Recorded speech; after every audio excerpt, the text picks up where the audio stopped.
मेरा नाम प्रियांशी शर्मा है और मैं जबलपुर में विधि माने लॉ की छात्रा हूँ और इसीलिए मेरा सवाल भी विधि से ही जुड़ा हुआ है। आपके हिसाब से क्या राम राज्य के लिए, राम राज्य की स्थापना हेतु हमारा जो भारत का संविधान है वो सहयोगी है या विरोधी है? बहुत अच्छा प्रश्न, ताली बजाइए। हमारे भारत का संविधान हमारे पूर्वजों ने स्वीकार किया है और संविधान पर हमें उतना ही भरोसा है जितना अपने पूर्वजों पर भरोसा है।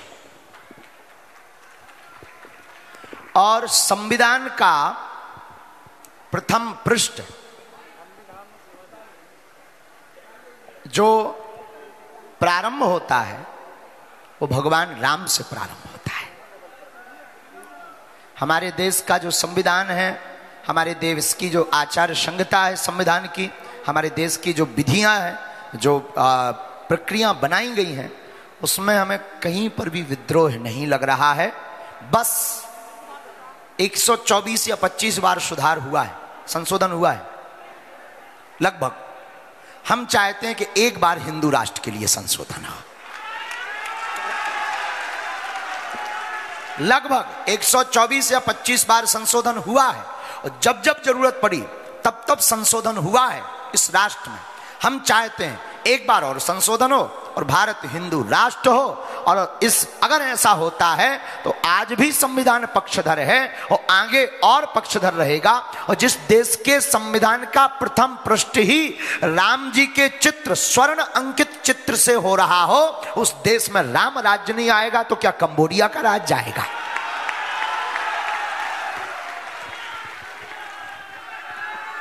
जय श्री राम। जय श्री राम। मैं आपकी बात से, ये जो अभी संविधान की बात आपने की, उसमें एक छोटा सा जबलपुर का गर्व करने लायक विषय बताना चाहूँगा। वो आपको ज्ञात ही होगा कि उसमें जो राम लिखा हुआ है वो राम मनोहर जी जो व्यवहार जबलपुर के ही हैं, उन्होंने अपने हस्ताक्षर राम करके लिखे हुए हैं। तो वो जबलपुर के लिए गौरव की बात है और पूरे राम भक्तों के लिए गौरव की बात है कि वह संविधान के प्रथम पृष्ठ में राम लिखा हुआ है। अब अभी कथा का मंच है ये, लेकिन मैं थोड़ी सी व्यथा का प्रश्न करना चाहता हूँ महाराज जी से।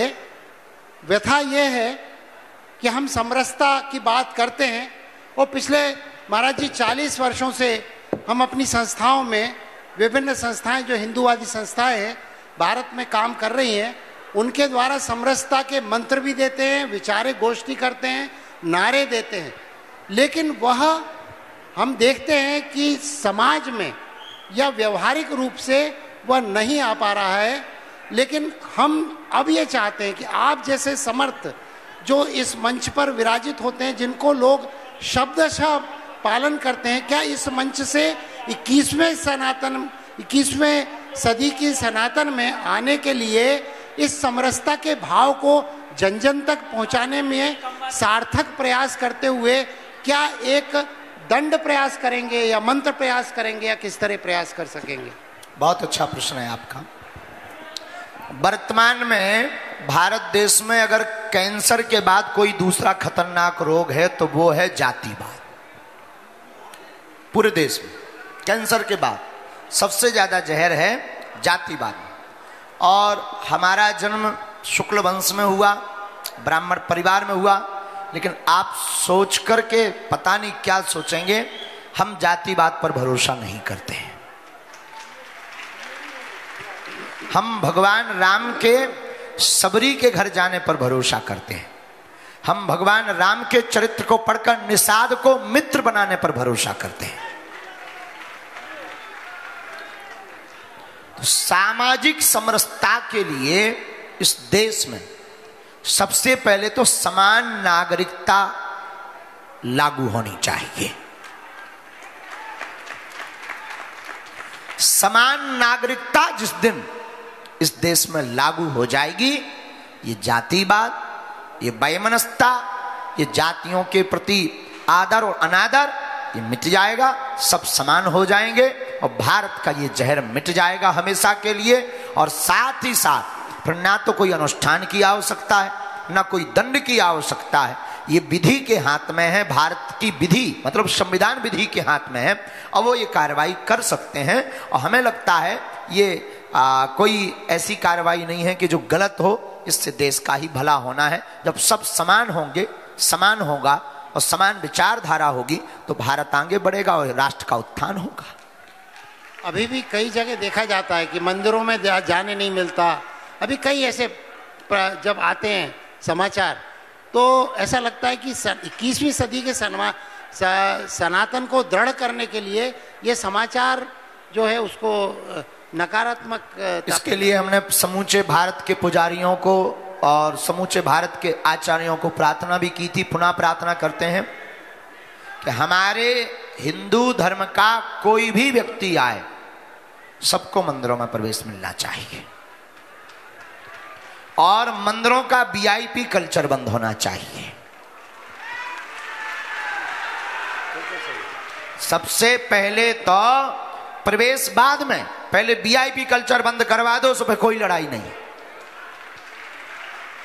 क्योंकि आजकल भगवान भी वीआईपी पास देख के मिला। हमारे जेब में रखा है, आपकी जेब में भी पास, वो भी वीआईपी पास। तो भगवान भी, हम गए थे एक बार कलकत्ता, आपको सुनाते हैं एक मजेदार बात। हम कलकत्ता गए तो कलकत्ता में वहां के एक विधायक जी और वो 2-4 लोग और 1-2 शिष्य हमारे काली माता दर्शन करने गए। सुबह से हम भूखे रहे हैं, हम बहुत उल्टे।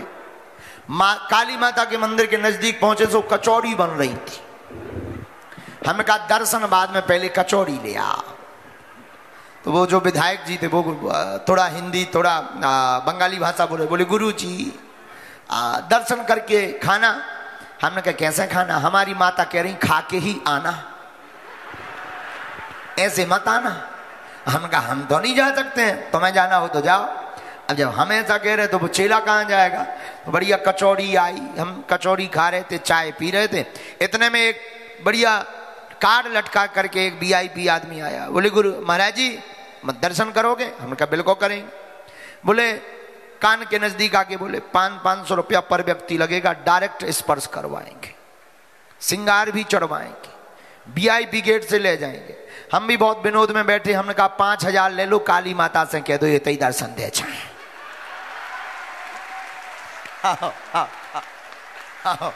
अंदर तक कौन जाए है, काय का हैरान हो है। कोई 5 नहीं 10 ले हो, लौट के वो भ्रम दिखे नहीं है। तो इस देश में जिस दिन ये वीआईपी दर्शन बंद हो जाएंगे, हम कहते ठीक है थोड़ा व्यवस्था, अगर कोई सम्मानीय व्यक्ति है तो उसका सम्मान रखो, पर वीआईपी दर्शन मत करवाओ। उसी दिन ये जो उपेक्षित लोगों को लगता है कि हम लोगों को दूर किया जा रहा है, वो बंद हो जाएगा।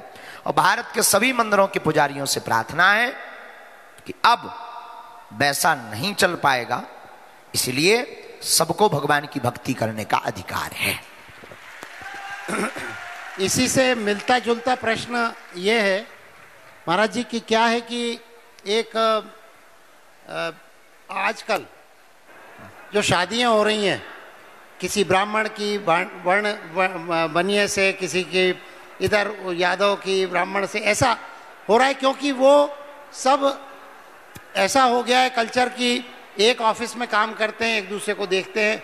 अब वो यदि सनातन को पसंद नहीं है तो वो सनातन से दूर होते जाएंगे और 21वीं सदी में ये बहुत अधिक होने वाला है आगे चल के।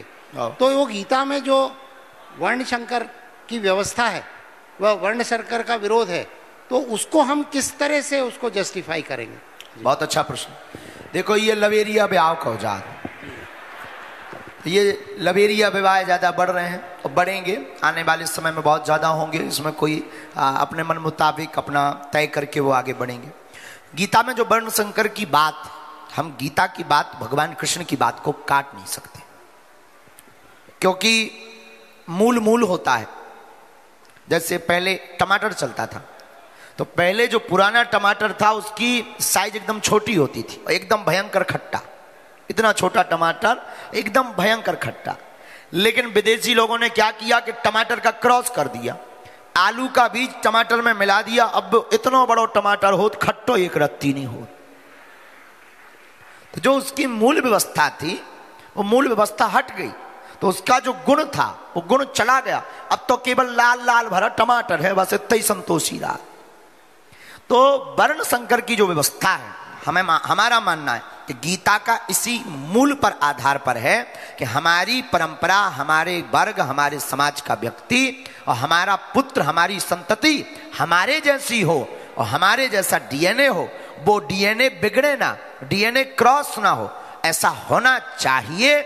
लेकिन अंत में हम ये भी कहते हैं कि अगर बात बहुत आगे बढ़ गई, नहीं चल पा रहा, इलू इलू चरम सीमा पे है, तो दूसरे धर्म में मत जाना, पर सनातन धर्म में ही विवाह करना, सुनना कटाहारो कर लेना। अब दूसरे धर्म से तो ठीक है, अब दूसरे पंथ में चले जाएं तो पता चलो एक वोट कम हो गई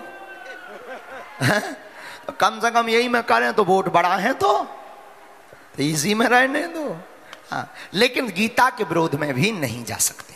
गीता भगवान के मुख से कही हुई है और हमने रहस्य बता दिया है कि उसमें बस इतना कारण है, मूल में भूल हो जाएगी। धन्यवाद। आप संतुष्ट हैं?